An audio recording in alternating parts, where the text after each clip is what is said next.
പിതാവിനും പുത്രനും പരിശുദ്ധ റൂഹായിക്കും സ്തുതി, ആദ്യം മുതൽ എന്നേക്കും തന്നെ. ആമേൻ. ഇന്ന് മെയ് 4 തിങ്കളാഴ്ച. അപ്പസ്തോല പ്രവൃത്തികൾ 2-ാം അധ്യായം 38-ാമത്തെ വാക്യം. പത്രോസ് അവരോട്, നിങ്ങൾ മാനസാന്തരപ്പെട്ട് നിങ്ങളുടെ പാപങ്ങളുടെ മോചനത്തിനായി ഓരോരുത്തൻ യേശുക്രിസ്തുവിന്റെ നാമത്തിൽ സ്നാനമേൽപ്പിൻ, എന്നാൽ പരിശുദ്ധാത്മാവെന്ന ദാനം ലഭിക്കും. പെന്തക്കോസ്ത് ദിനത്തിൽ പരിശുദ്ധാത്മാവിന്റെ ശക്തിയിൽ പത്രോസ് നടത്തിയ പ്രസംഗം കേട്ടപ്പോൾ അവിടെ കൂടിയിരുന്ന ജനങ്ങളുടെ ഹൃദയം ദൈവവചനത്താൽ തുളച്ചു കയറി. അവർ ആഴത്തിൽ സ്പർശിക്കപ്പെട്ടു.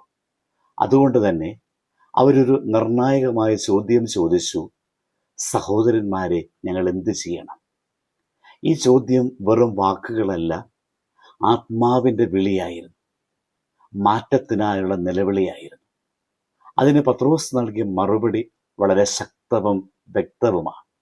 മാനസാന്തരപ്പെടുവിൻ, നിങ്ങളുടെ പാപങ്ങളുടെ ക്ഷമയ്ക്കായി ഓരോരുത്തരും യേശുക്രിസ്തുവിന്റെ നാമത്തിൽ സ്നാനം സ്വീകരിപ്പിൻ, അപ്പോൾ പരിശുദ്ധാത്മാവിന്റെ ദാനം ലഭിക്കും. ഈ വചനഭാഗം നമ്മെ പഠിപ്പിക്കുന്ന പ്രധാന സന്ദേശം ഇതാണ്: സത്യമായ മാനസാന്തരമാണ് ആത്മീയ നവജീവിതത്തിലേക്കുള്ളതായ വാതിൽ.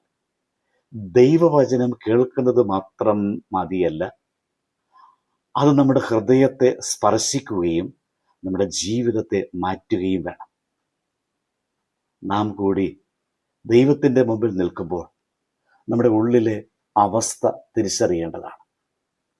ഹൃദയം തുളച്ചു കയറി എന്നത് അവർ അവരുടെ പാപബോധം മനസ്സിലാക്കി ദൈവത്തോട് അടുക്കേണ്ട ആവശ്യം തിരിച്ചറിഞ്ഞുവെന്ന് സൂചിപ്പിക്കുന്നു.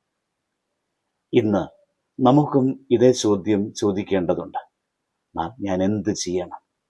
നമ്മുടെ ജീവിതത്തിൽ പലപ്പോഴും തെറ്റുകൾ സംഭവിക്കാറുണ്ട്.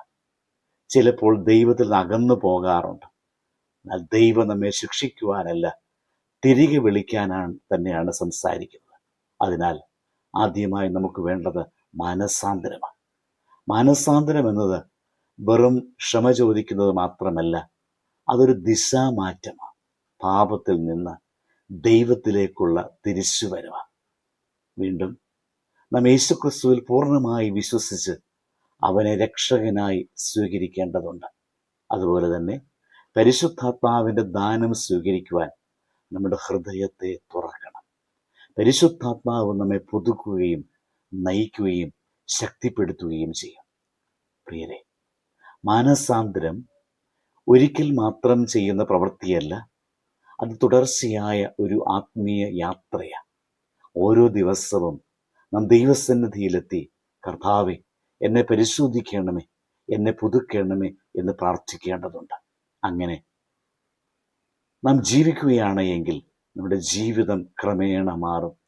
ഉള്ളിൽ സമാധാനവും ശക്തിയും നിറയും. ഇന്നത്തെ സന്ദേശം ഇതാണ്: മാനസാന്തരപ്പെട്ട ഹൃദയം ആത്മാവിൻ്റെ വാസസ്ഥലമാകുന്നു. നാം സത്യമായി തിരിച്ചു വരുമ്പോൾ ദൈവം നമ്മുടെ ഉള്ളിൽ വസിക്കും. അതിനാൽ ഈ സമയം നാം ഒരു തീരുമാനമെടുക്കേണ്ടതുണ്ട്. ദൈവവചനം കേട്ട ശേഷം നാം കേൾക്കുന്നവരായി മാത്രം തുടരാതെ അനുസരിക്കുന്നവരായി മാറണം. നമ്മുടെ ജീവിതത്തിൽ മാറ്റം ആവശ്യമുള്ള മേഖലകൾ കണ്ടെത്തി അത് ദൈവത്തിന് സമർപ്പിക്കാം.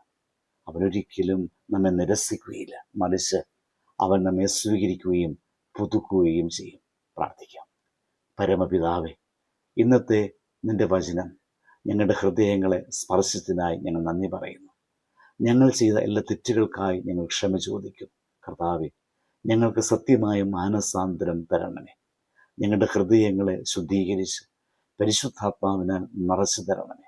നിന്റെ വഴിയിൽ നടക്കുവാൻ ഞങ്ങളെ സഹായിക്കണമേ. ആമേൻ. ദൈവം അനുഗ്രഹിക്കട്ടെ.